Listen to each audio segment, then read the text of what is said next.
All right, doing a little work in the garage. And I figured we got a little bit of momentum on the channel, so we might as well keep the content going. We got the Maverick R right here, as you saw from the title. We're gonna do a small teardown, not a whole teardown, just a small one. I need to pull some plastics. I need to figure out exactly what it's gonna take to fix this machine. Now, if you guys saw the last videos, I kind of already hinted to the fact that the frame is bent in the rear. In the front, I need to verify that it's not. If the frame is completely straight in the front, I'm happy, and then all we gotta focus is on the rear. Now, front, like I said, there is damage. Radiator support, plastics obviously are cracked. Bumper's a little tweaked. The tie rod here on the end is extra bent, and of course we got an axle, which is no big deal. We already have one of those. Other than that, it's just cosmetic, powder coat, and that's all. But in the front, I do want to tear off the plastic so I can at least give a good visual inspection of the mounting points for the A-arms and basically anything in the front end, and make sure nothing is tweaked. I don't want to see no stress marks. I don't want to see anything bent. I don't want to see anything that could involve having to replace the frame in the front. The front's a little bit more complicated. If we have a bent tube somewhere, it's a little bit more work to replace. It can be done, but I just don't want to deal with it. So in the front, as long as it's good, we're good. Now in the rear, we showed it off in video. The tube on the bottom here, or the bottom of the bed, under the bed, is severely tweaked. But I'm hoping that's the only tube. That's best case scenario. If that's the only tube that's bent, perfect. We'll get that freaking tube replaced and on to the next part of the car. We do have to pull all this stuff off, including the rear fascia, which it's already pulling itself off. The fenders on the sides, the mangled trunk bed. We have, you know, the cowl panels up there, and then underneath all this, it's smashed. Something else is going on here. I really gotta tear this all apart to really inspect it, because the cooler for the trans, I believe, is either this one or that one. I want to say it's that one. I don't know what's in there, but whatever that is, it's leaking oil. It had a big freaking puddle here that's been washed off since, but you can still see the oil that's been dripping there. We got to figure out what exactly that is. This tube is super bent, but I could get that fixed by the guys over at SF. And then in the front, this arm is also, can you see that? Let me freaking zoom you in here. Oh no! The arm is done. The arm needs to be replaced, which is not a big deal, but more importantly, the chassis up front is severely tweaked, to the point where I'm scared to know whether we're gonna need to replace it or not. This is the part that worries me more than this tube up here, because this tube, I mean, all these look straight still, I think. Now I say that, but I don't know. Oh man, look at that. That is not good. Now I'm having second thoughts. This is not good. We're gonna figure it out. I don't know. So we'll put you on the tripod. We'll tear apart the front. We'll tear apart the rear, and I think we're gonna go ahead and just tear apart this whole wall right here. I want to see what else is lurking, because it scares me.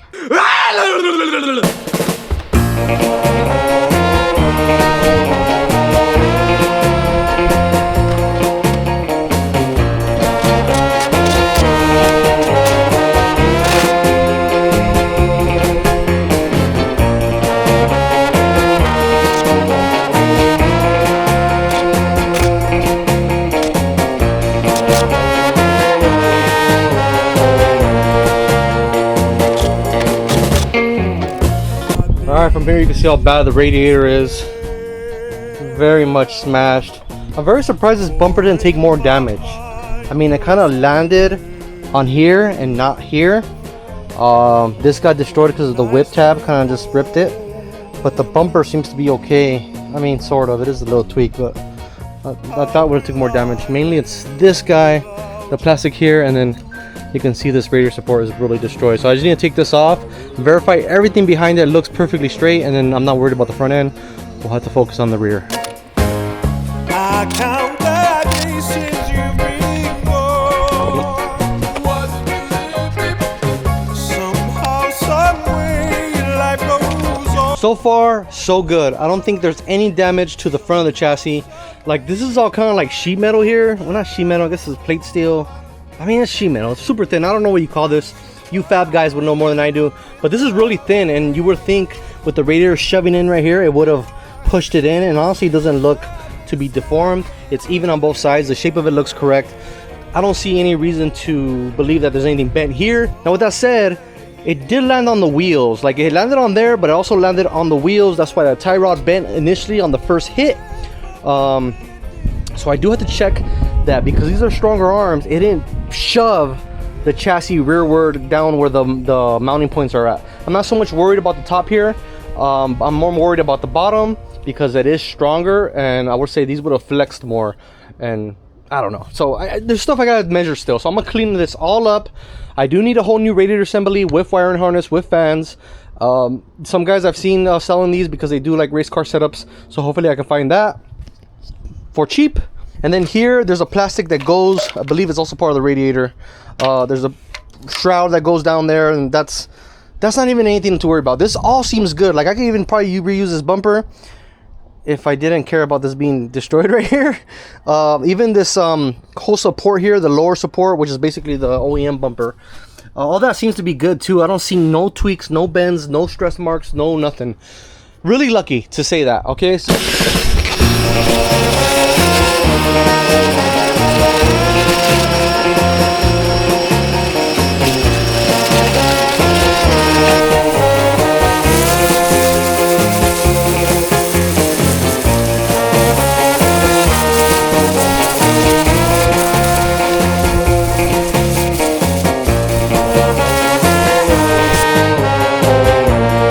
after we tear apart the rear, I kind of want to tear apart more than just this wall.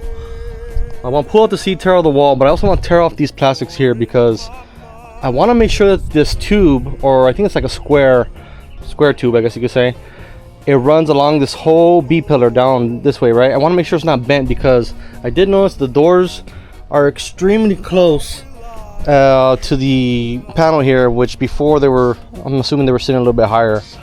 And the same thing on the passenger side. You know, I mean, the plastics will move in an accident like that, right? I mean, I get it, but over here, like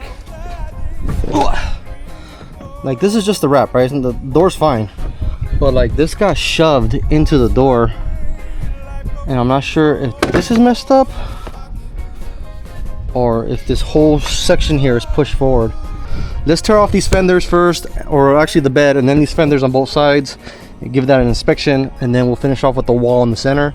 And then I can assess the damage, start sending the pictures to the right people to see if it's repairable. And yeah, very I would say minimal damage up front, literally cosmetic plastics and a radiator, and of course the tie rod and the axle. I don't know what the axle, how that broke. It's probably from the landing, or I mean, I don't know, it's probably from the landing. It probably landed on the gas a little.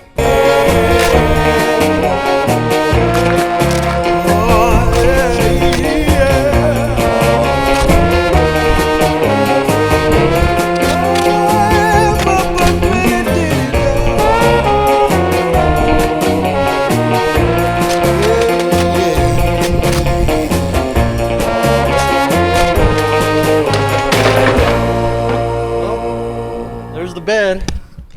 But yeah, this is gonna be the real damage. This is the problem here. So luckily from like here down, all appears to be perfectly fine. I don't see no issues. The radius rods didn't even come in contact with anything. I mean, no damage, no stress in this area, which is perfect. No stress in this area. This is just from rubbing with the plastic, and gosh dang, it's freaking rubbing deep. There's a big groove in it from rubbing. That's not good. But mainly the damage is up here, and as you can see, it's a lot. So this is basically all smashed right here. This is destroyed. These are destroyed. This is, I mean, this is fine, but this tube here, this junction is destroyed. So basically it just smashed in this whole area and pushed down on these three key points here. And that's like the best case scenario, because I don't see any other damage besides like fractures, stress fractures around here and here, which, I mean, those don't worry me as much. Mainly it's the kinks. So I'm gonna ask the guys over at SF if they can fix this. I don't know if they can or if they will, but this has to be cut out from like here and put new tube, basically. So not sure if that's the right way to do it, if that's gonna be ideal. I don't see much more damage than that. other than the other key factor, which is the trailing arm. So of course we'll take an inspection of that once we pull off the firewall. But at this point, after seeing this, which I didn't notice at first, I'm thinking I gotta inspect the whole frame from tip to tip and make sure this is gonna be worth fixing. I gotta make sure. You don't want to put money into something and then you find out, yeah, she's still crooked somewhere. So I'm pretty hopeful it's not as bad as it could be. This sucks because I didn't know about this. I kind of knew these were going to be bent, these square tubes that hold on all the cooling system. But before we move on to the firewall, here's some good news, at least, right? I don't think anything is leaking from this any of the radiator or coolers. I think it was just the catch can. Look how filthy this thing is. The catch can leaked out the oil and dumped it right here, all that E85 nastiness. So that's a great news. I should have drove it back instead of being pulled from Oscar, but we didn't know at the time. But huge shout out to Oscar, by the way, for pulling me out of there. This tube doesn't appear to be bent. I mean, if it is, it ain't much. I'm very hopeful here. This one for sure, and then the coolers I think are fine. That's huge news for me because now all we gotta do is focus on the tubing. I mean, it's just tubes. I mean, how, if worst case scenario, I get a new frame and we gusset it, we powder coat it like we're doing on Big Blue, and just swap it over, and then that would be, you know, legit super sick and way more tougher, and we could do more stuff to it while it's apart. But we don't know yet. Not going that far yet. Not trying to get that crazy. SF Raceworks does make a badass race chassis, which, man, if I had the money I would do that. But the only thing I don't want to say I don't like, it's just the name of the game. The only thing about the race chassis is you basically can't really run the OEM plastics from the wall here, the doors, none of that stuff. You have to run just basically flat sheet metal, which doesn't look bad. It looks very cool, race car vibes. But I do love the look of this machine and what it looked like before I, you know, crashed it. So definitely give me your opinions on what you think I should do. Should I just fix it back to how it was with some improved parts and of course a repair chassis? Swap the chassis completely with an OEM chassis, or go full on out, spend untold amount of money and get a race chassis, which that shouldn't even be an option. I can't afford that. I am once again asking for your financial support. I'm the type of guy that uses any excuse to upgrade to something ridiculous that I don't need. And this is one of those where I'm trying to justify, you know, going all out. Let's swap the chassis, get a freaking new this, new that, gusseted it, powder coated it, all fancy. Really, I don't need that. This is the car that I need to keep as my full sender, smasher, basically the machine I don't give a crap about, which I do. But I mean, like, I don't mind, or I'm not worried about jumping it or sending it through some mud or whatever, just because I want to make content with this machine. I want to just use it and not be afraid to scratch it, like what probably is going to be the case with this car. I want to make sure this one I keep in its Red Bull form, a goddamn bull. That's what it's going to be, a goddamn bull. Update. Got a little carried away on the sides here, but I want to verify everything was nice and good. There is a little bit of stress here, but nothing to be worried about. The opposite side is the one that I was more worried about, and luckily it's the same as this side, where it has a little bit of stress but nothing much. Tight fit around here. So down there everything looks good, nothing looks out of the ordinary. It's nice and straight, which is what I want. And then obviously once I get this wall off, which is a lot more work than I thought it was going to be, because these tanks got to come back out, pull the tanks, then I can pull the wall off, and then I could show you guys a little bit better as far as this. I'm hesitant to order anything. I kind of wanted to order at least a tie rod in so I could fix the alignment issue and at least be able to make it drivable. And then back here I wanted to order a trailing arm so we can at least, if we repair it in the front, you know, I can put it where it needs to be. But again, I'm just not sure what they're gonna say, so I'm just gonna send these pictures over to, or maybe even take the car over to one of these high quality master fab guys and see what they think, and then we'll go from there, and then I'll update you guys then. So furthermore, you'll see more videos with Green Goblin. She's all washed up and under the covers. That one's gonna get some suspension in the future, but for the time being we do want to ride it, so we're gonna drive it soon. And then Big Blue's got a bunch of stuff that I showed off, I think, on Instagram, and it's just, I can't not show it. It's just too much sexy. Too much sexy. Update. Maverick R. I didn't want to finish the video without showing you guys the trailing arm.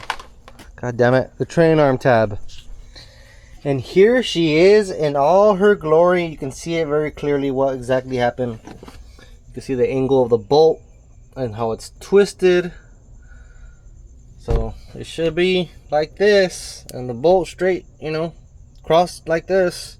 And you can see that this whole triangulated section here, and the tubes going this way, and the tubes being too close or real close to each other, that this stops, you know, this from transferring and damaging this. And this is, you know, basically plate steel or sheet metal steel, whatever you want to call it, and it's thin enough to take the damage and not transfer it to the actual tubing. So bad thing if you rip one of these off, because we've seen a lot of people rip them off and people have to brace them. Good thing in my situation, because we can repair it a lot easier. At least that's what I think. Like I said, I'm not a fab guy. My fab guy will be getting pictures and letting me know the next step. The whole wall here, I've seen the boys over at SF add some tubes here. I think they cross them, so this goes down and then another one that way, and then this is just sheet metal. I'm considering doing that, but I don't know what else is gonna end up adding, because the battery's on the driver's side, and then on the race cars they don't do the battery tray. They relocate the battery to the front somewhere, so I don't want to have to relocate the battery. And if that's the case, we won't do that, and we'll just replace the wall just how it was. So a lot of things to think about. I also thought about doing a fuel cell, but that also adds a lot of complications, because all this stuff would have to go bye-bye, moved out of the way, because the fuel cell kind of sits here and then sits in this area a little bit, because it's one big giant cell. So I don't know exactly what we're doing. If I'm going that far deep into it, then maybe it's better to just do a race chassis, but then we're going back to the too much money situation. The smart thing here in this situation would be to just fix this, fix the tubes in the back, put the new wall in, put new plastics on, call it a day. Obviously new train arm, new tie rod, call it a day, and that'll be it. But I'm the type of guy where, like, we're already here, so we'll see what happens. See you guys later.